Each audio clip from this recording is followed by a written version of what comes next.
Georgia State plans to build a new stadium for sports and graduation. What the university has planned may have some students excited. And find out what fighting techniques students are learning from GSU's police department. All that and more coming up on this episode of Panther Report News.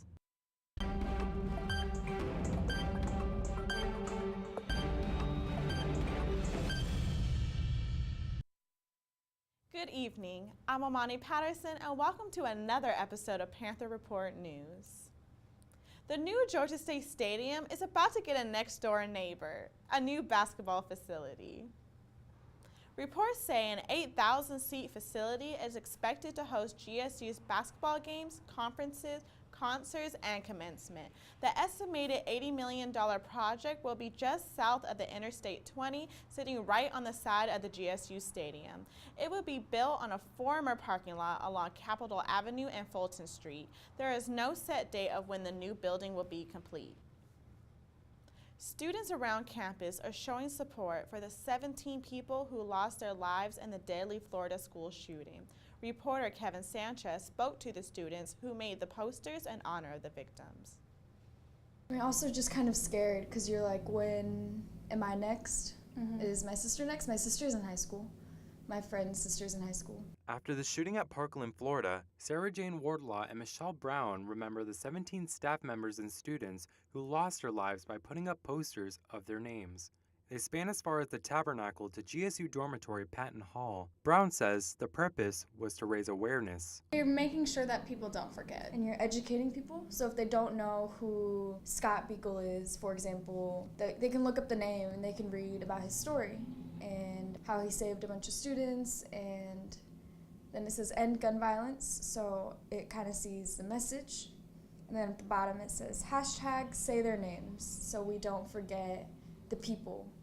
With all the different ways to voice an opinion, Wardlaw says making posters was among the easiest. It's definitely one of the easiest ways to get involved because, for example, I just made these posters with paint. I just painted them and made a bunch of copies.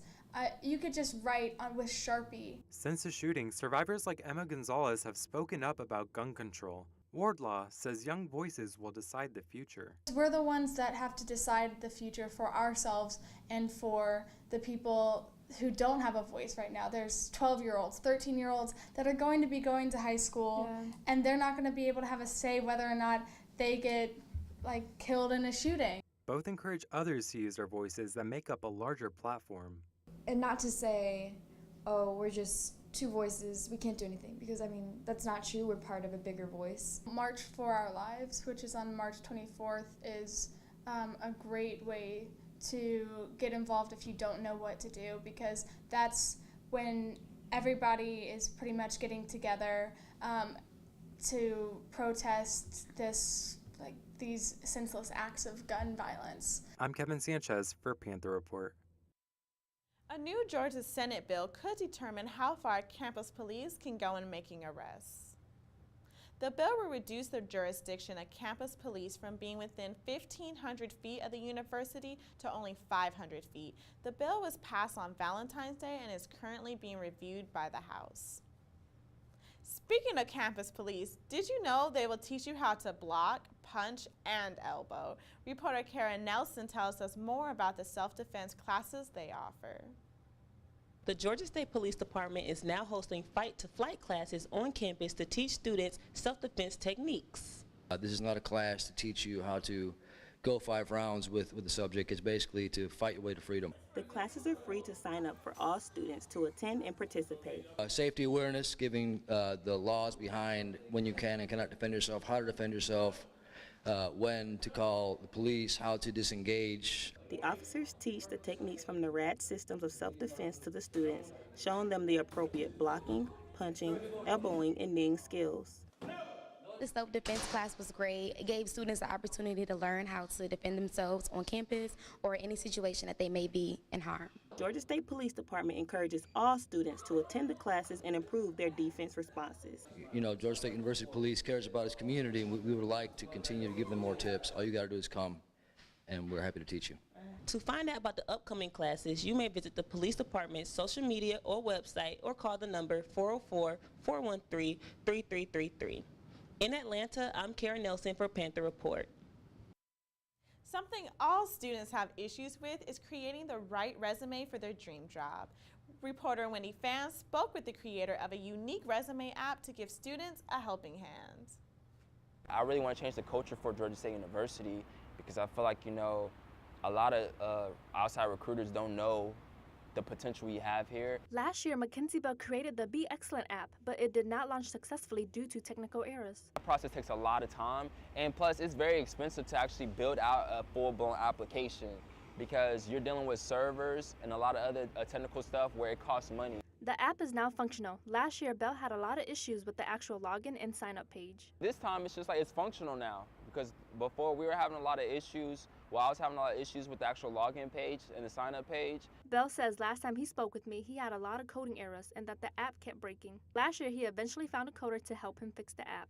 A student in USC named Jacoby, and he's a developer out there, and how I found him was I went on this website called Upwork, and basically that's the site where you can find different coders for different needs. From October up until now, Bell has successfully completed the app and it is running. If you actually get on it, the functionality of the app works, and you can actually upload your resume and you can do the video portion, that's the only thing I want to do for a demo purpose right now. A lot of money goes into creating an app, and it makes it hard for creators to originally go back to the beginning to fix errors. A lot of people don't understand. It's like if you build out your own application from the ground up, if people don't like it, you end up losing a lot of money in the beginning. Bell says the purpose of a demo is to show students the functionalities of the app and how he can progress it more as he gets feedback on the app. You can write comments on it now, you can post and everything.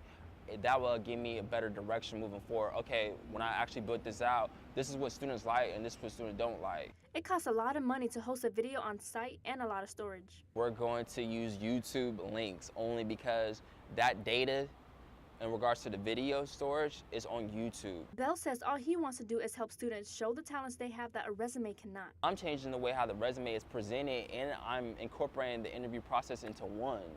Whereas like the resume influenced the interview process. So when you have your resume up there, that's good. You have the traditional, hey, I have a resume, but the video portion is supposed to speak for the intangibles that you have that the resume can't. The app is now on site. Reporting in Atlanta, I'm Wendy Fan for Panther Report. Well, Black History Month may be over, but it doesn't mean we can't have a little fun with an extra history lesson. Reporter Kelsey Perkins visited the Reclaiming Our Time exhibit, representing many unsung events in African American history. Even though Black History Month has come to an end, the 2018 exhibit Reclaiming Our Time has left Georgia State with an unforgettable history lesson. Going beyond the textbooks to uncover the unsung events and people in Black history, the exhibit included the impact of activist Marva Collins, paintings from urban artist Ernest Hood, and modern-day protest movements such as the Million Woman March. Well, what we hope to accomplish is that more students understand the unsung heroes of African American history, those people who have done so many great things, but just don't get a lot of, people don't say a lot about them. I was able to speak with the creator of the exhibit, Senior LaShawna Thomas, to talk about the importance of the project. So that specifically the Black students on campus to stop and realize that there's more to Black history than what you've been taught in history in high school, middle school, elementary school.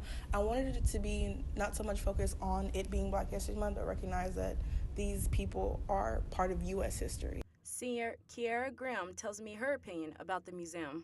It's just good being able to learn about different figures, and I think it's really important during Black History Month and things like that we have places that we can go in campus and learn more about history. You can never learn too much about Black history, so I'm going to head back and learn more about Elaine Brown from the Georgia State Art Gallery. I'm Kelsey Perkins for Panther Report. You may have missed it, but students got the chance to freestyle and show off their rapping skills. Students took to the stage Wednesday to show off some of their best mic skills in a hip-hop showcase hosted by Georgia State's Conscious Collective. Performers came up with most of it off the top of their heads. They also had a release party for the president of the organization, who not only is a student, but a rapper. I really hope everybody takes home tonight is just a feeling of Black pride and and appreciation of being a part of Black culture. That was the real purpose of this event, is just bringing everybody together at the end of Black History Month so we could all see each other's talents and all know who each other are in the Atlanta public and in the college communities here.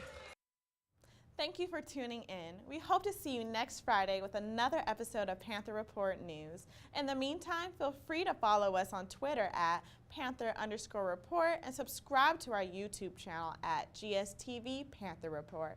I'm Amani Patterson. Have a great weekend.